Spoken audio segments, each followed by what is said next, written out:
mashed the fried onions with the paprika and the potatoes, which made a lovely orange color with black polka dots of charred onion. The old standby canned peas, having been poured from the can into a pot, were now poured from the pot into a decorative for company only bowl.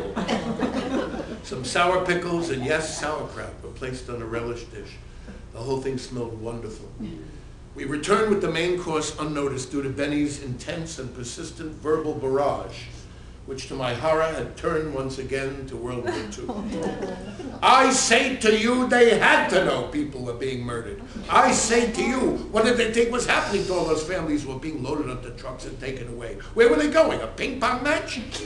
My father would often preface an opinionated statement with, I say to you, to give it more gravitas. True, he could also be found using it in less important contexts, in a kind of pompous pretense of knowledge. For example, I say to you that the Bird's Eye canned peaches are superior to the Del Monte and got them beat a mile.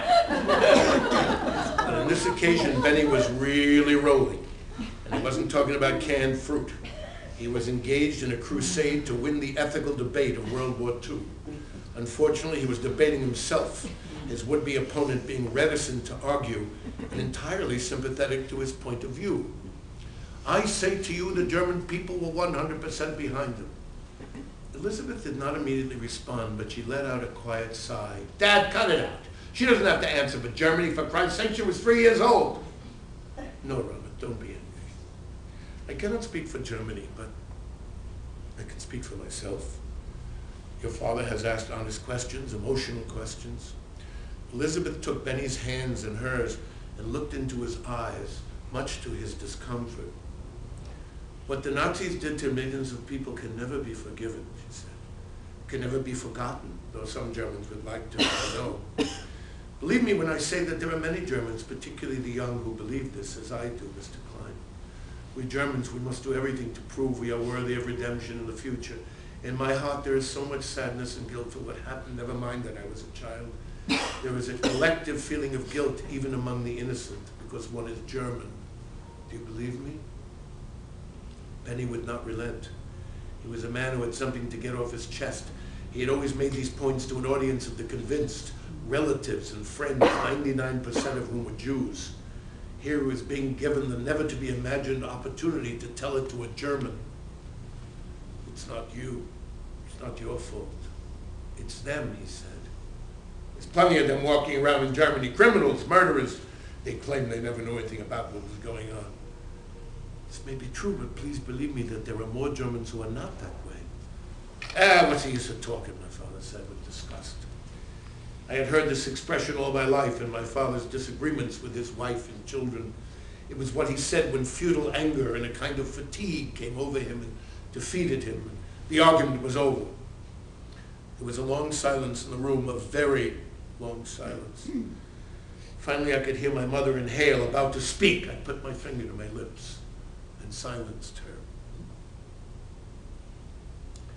Then something happened that I still cannot figure out to this day. Benny put his head down and began to sob. I could see a tear under Elizabeth's eye as well. My mother and I looked at each other, decided not to be embarrassed, put down the platters of food we've been holding all this time, which were heavy in more ways than one, and proceeded to put a comforting hand on the shoulder of our respective mates. Both recovered quickly in the spirit of moving on and not wanting to make a big deal out of it. My father spoke first to Elizabeth. I'm sorry, honey.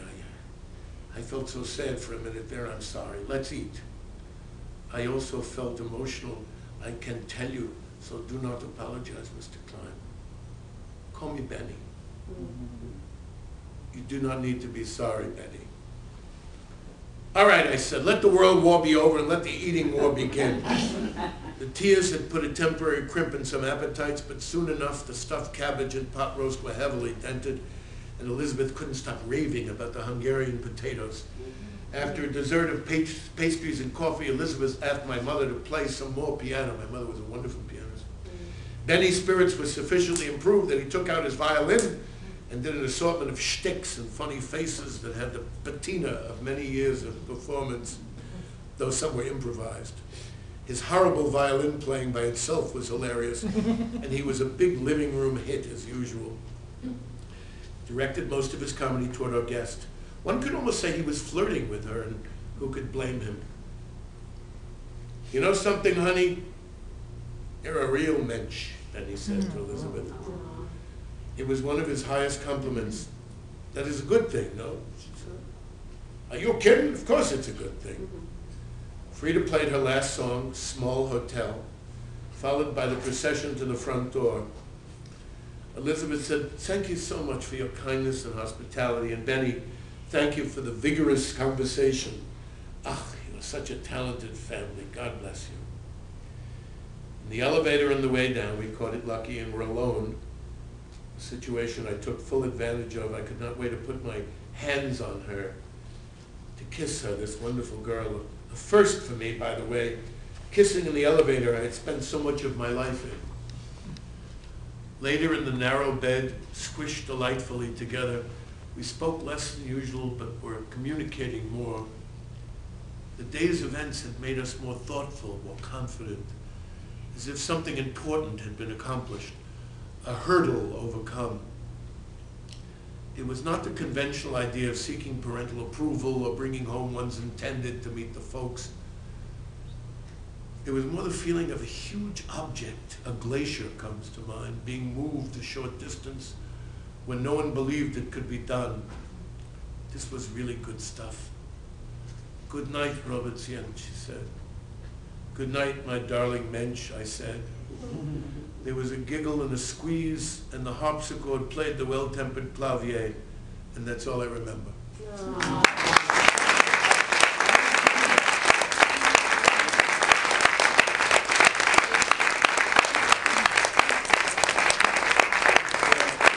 nice book, and if you have one or two questions, I got an early call tomorrow, and I got a split. And you have an earlier call, don't you? Yes, I do. And he's a real hero because she thought that I couldn't make it tonight, and he filled in. Well, he didn't fill in. I think he's the star of the evening. Lucky we had both. Yeah. That's very nice.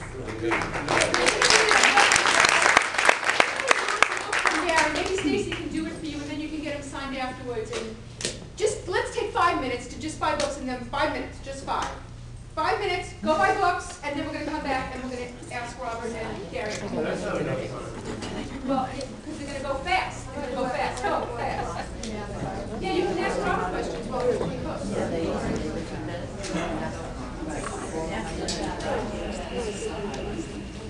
Yes, you can ask Robert questions while, so if you want to ask him questions.